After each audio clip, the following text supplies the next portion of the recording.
Welcome back, my Duelist friends, and of course, my dungeon crawling friends as well. Casual Duelist here, and it's Friday. And Friday, this week at least, means we're doing another D&D magical weapon based on Yu-Gi-Oh cards.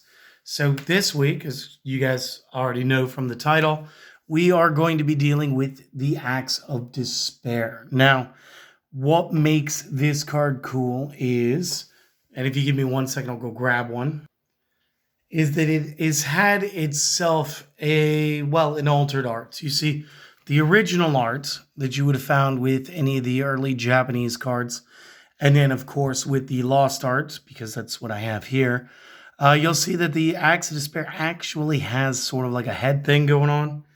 And again, we compare this back to this Battle Pack 01.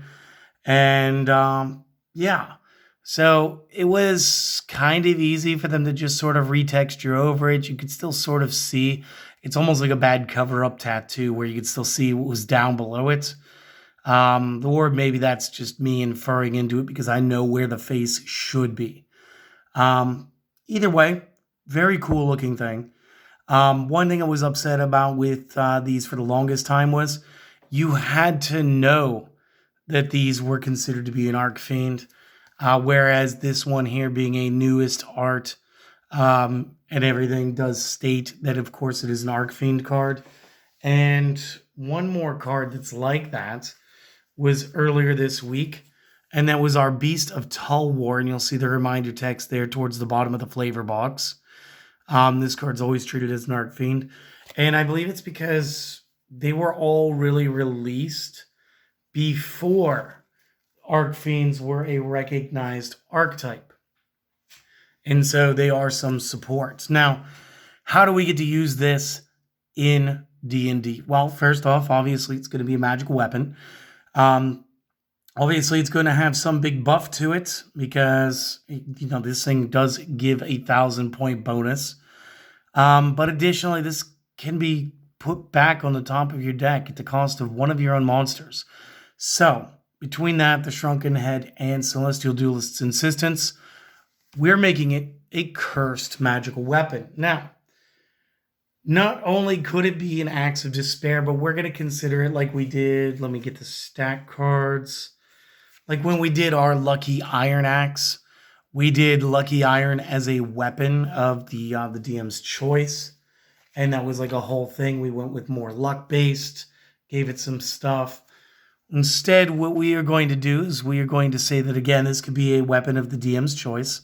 We are going to make it a wondrous so that they're not exactly like legendary. It's not like you can only have one of in your campaign, even though you may only have one of in your campaign, unless, you're a really cool DM and you send them on a treasure hunt for a bunch of cursed items and, for some temple of monks that wish to purify them, or clerics and paladins looking for demonic weapons to destroy, at which point these could fit the bill.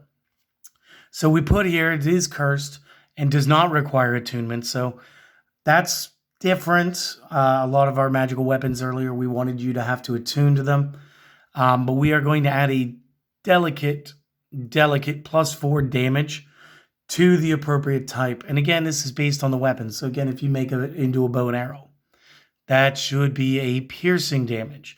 If you turn it into a sword of any type, should be slashing damage. With it being an axe, it should be like a mix between slash and bludgeon, doing it at the same time, or breaking it down into equal parts of 2 and 2 for that, just to do it. And again, so on and so forth, however you feel is fit. Now, I'm going to read this because my writing got terrible. Once wielded, this weapon's curse does not allow it to be unequipped except by magic. While being wielded, all rolls are made at disadvantage.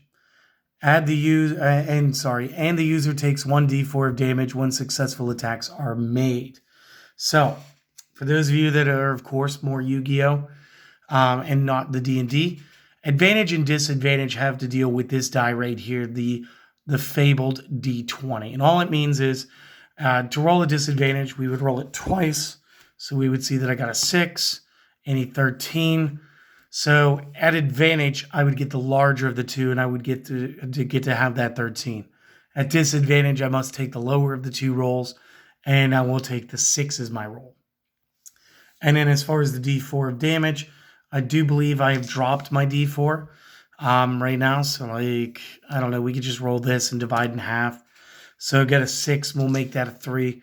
So by me doing like the extra 4 damage plus whatever an axe damage would be, based on characters and stuff, then I would have to take my 3 damage after the fact. So again, it's kind of cool. And the curse is just as soon as it's wielded. So you don't need to be, attuned to be cursed. And this adds a very cool, albeit tricky, play method in that you may choose to wield the axe to get yourself out of a pinch. You may be facing what you think is the BBEG, the big bad evil guy. And you may be looking at just the stats because your DM does not have to disclose the whole thing unless you do like I don't think it would be exactly an insight, but maybe like an arcane inspection check, something along those lines, or having it evaluated by an NPC that could clearly tell you how the curse works or what the curse may do. So again, the player does not need to know all of this at first. They will probably just need to know you found an axe or a dagger, a sword, bow and arrow, bow staff, nunchucks if you like broken stick for some reason, spear if you're so inclined. But they will find that it has a +4 of an appropriate damage type. And of course, that there is, of course, magic, some magical element to it.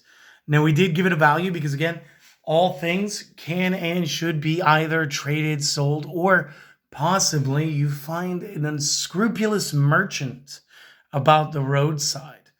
And you check with the merchant to see what wares they have. And yo and behold, or lo and behold, whatever you like. Maybe there's a pirate merchant. Yo ho ho and behold.